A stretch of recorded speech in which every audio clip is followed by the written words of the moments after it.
안녕하십니까? 스피치가 스펙을 이긴다로 함께하고 있는 공미정입니다. 네.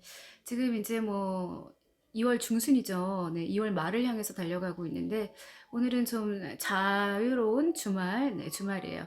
어제 한방눈이 펑펑 쏟아졌어요. 뭐 보기에는 좀 예뻤지만 지금 눈 내리고 나서 길이 상당히 미끄럽습니다. 빙판길인데 이럴 경우에는 낙상 사고들이 많으니까 어르신들은 외출하시는 것을 자제하셨으면 좋겠습니다.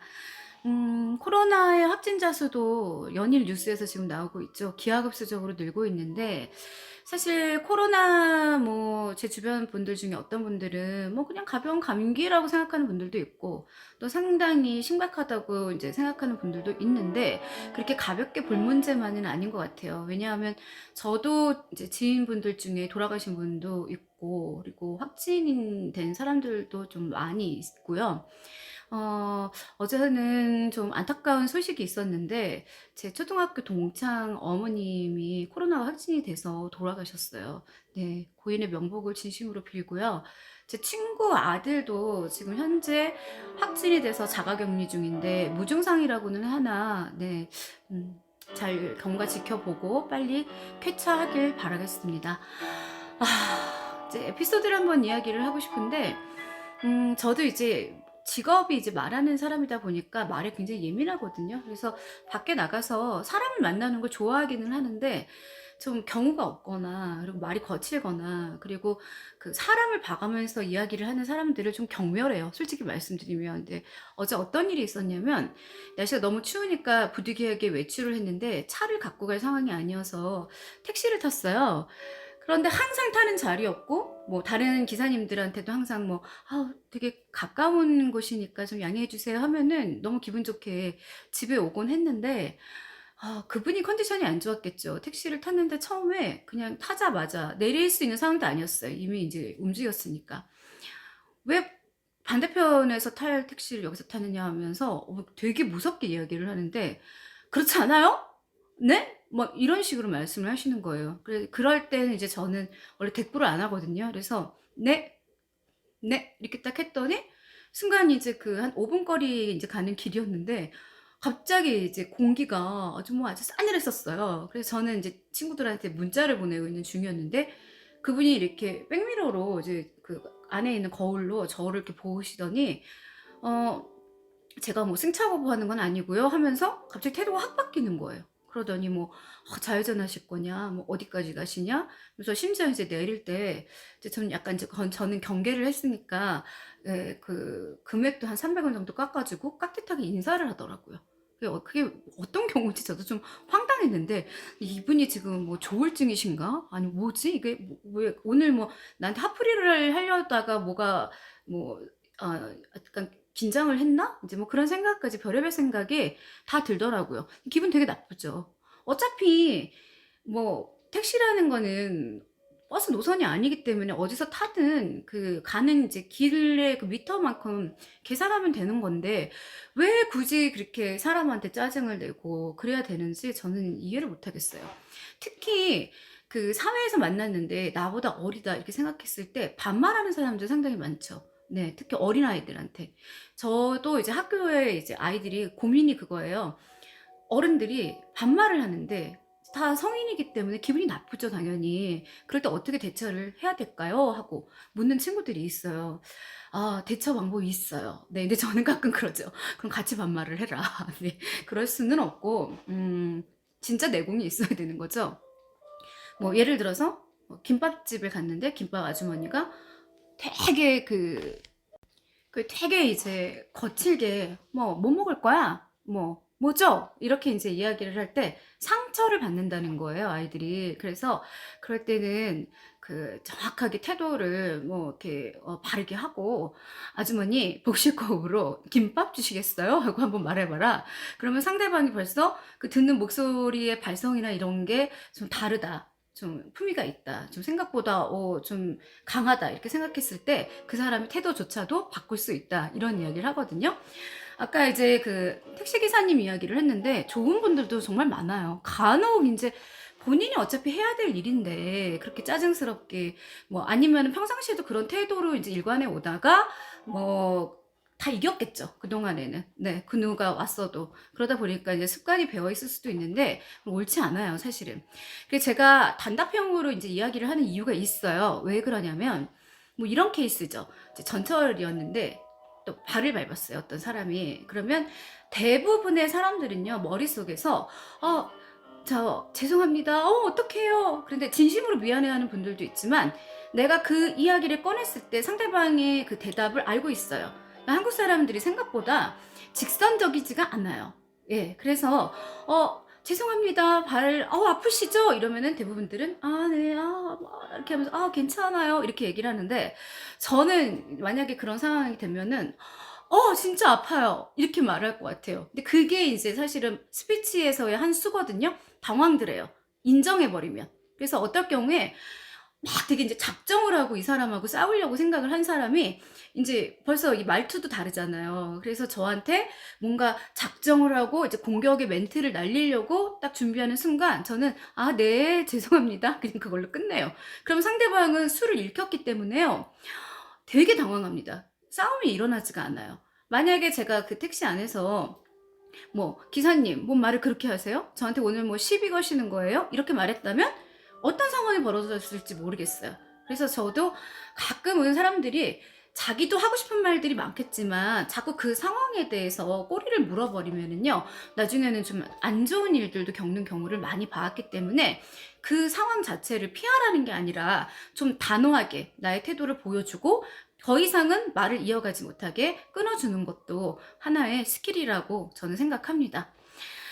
제가 이제 자유로운 이야기를 나눈다고 했는데 제 예전에 그 잡지에 기고를 좀 한 이제 기사가 있었어요. 잠깐 읽어드리면 힐링 라이프 최선의 말 최고의 힐링입니다. 그러니까 바른 용어, 바른 말. 그러니까 일상에서 늘 쓰는 말들 중에 뜻이 전혀 다른 용어를 애용하고 남용하는 경우가 비일비재하다. 자, 보세요. 우리 너무라는 말 참 많이 써요. 저도 어쩌다 보니까 TV 틀면은요, 너무 예뻐요. 너무 좋아요. 사람들이 인터뷰할 때 그러더라고요. 너무라는 거는 부정적인 부사어거든요. 그래서 남발하면은 좋지가 않은데 그걸 잘 모르고 다르다를 잘 몰라요. 다른 거하고 틀린 거하고는 다르죠. 그런데 그게 자꾸 헷갈리는 거예요. 네. 그래서 아예 말 자체가 달라져요. 근데 틀린 건 이제 예를 들어서 뭐 그 성적을 이제 수학 성적을 매겼는데 뭐 얘가 이렇게 답을 잘못 썼어요. 오답이에요. 그런 경우가 틀린 거죠. 너와 나하고는 틀려가 아니라 다르다가 맞는 거죠. 그리고 자막들을 제가 사실 지금 자막을 안다는 이유가 있는데 자막의 홍수, 자막의 공해, 물론 또 어떤 분들은 자막이 필요할 수도 있는데 너무 남발하는 자막은 공해예요. 왜냐하면 예전에는 이제 방송에서 자막이 별로 없었어요. 근데 어느 날부터인가 막 자막이 나오는데 그 자막 그 스크립트에 보면은 맞춤법도 막 틀리고, 네네. 그리고 막 가끔은 약간 그 화면과 맞지 않는, 네, 막 그 단어들도 나오고, 좀 약간 눈살 찌푸려지는 경우가 상당히 많더라고요. 그러니까 필수적인 경우 외에는 웬만하면은 자막 자체를 남발을 안 했으면 좋겠습니다. 그리고 이제 자막의 장점도 많은데 자막의 단점이라고 하면은 일단 상대방한테 집중을 하지 않고 글 읽느냐고 눈이 바빠요. 그러다 보니까 목소리 자체가 잘 안 들리죠. 네, 상대방이 전달하고자 하는 것을 그 사람의 입으로 들어야 되는데 눈으로만 보기 때문에 좋지 않은 그런 경우도 있더라고요.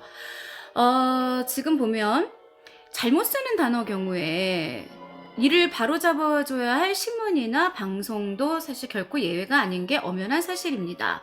아니, 한 수 더 앞서가는 느낌마저 드는 게 숨길 수 없는 현실입니다.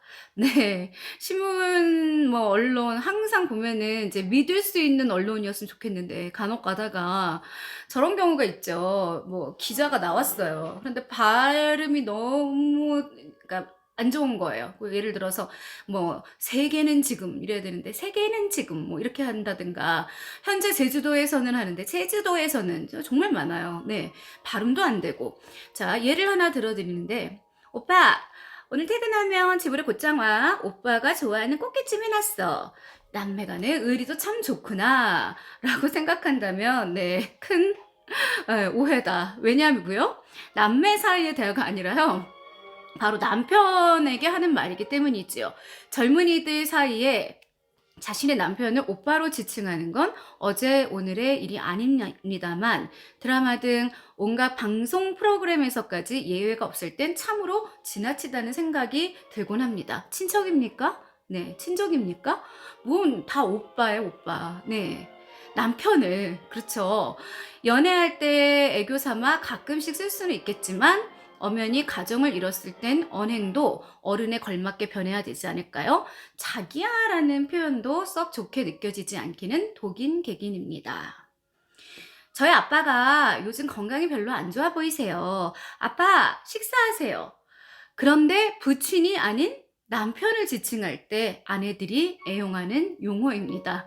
이 또한 온갖 매스컴을 통해 여과 없이 전파됩니다.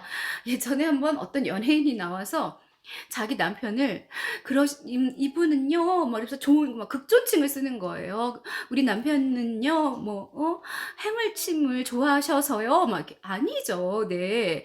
그러니까 정말 무식해 보여요. 솔직히 말씀드리면 어느 아나운서는 출연자가 자신의 남편을 지칭하며 아빠라는 용어를 쓰면 아이들 아빠 말씀이지요? 라며 상대방이 무안하지 않게 정정해주는 장면도 봤습니다. 센스 만점입니다.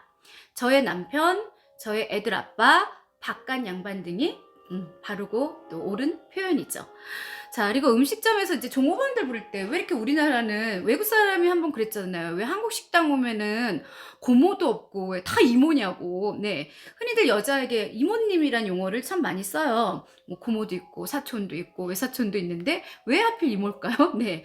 친근감을 나타나기 위한 것을 이제 모르진 않는데 나이 어린 여자일 때는 뭐 아가씨, 그리고 뭐 나이 든 여자분일 때는 뭐 아주머니 정도가 적당하지 않을까요? 그리고 남자의 경우는 뭐 학생, 뭐 아저씨 등이 적합할 거라고 생각합니다.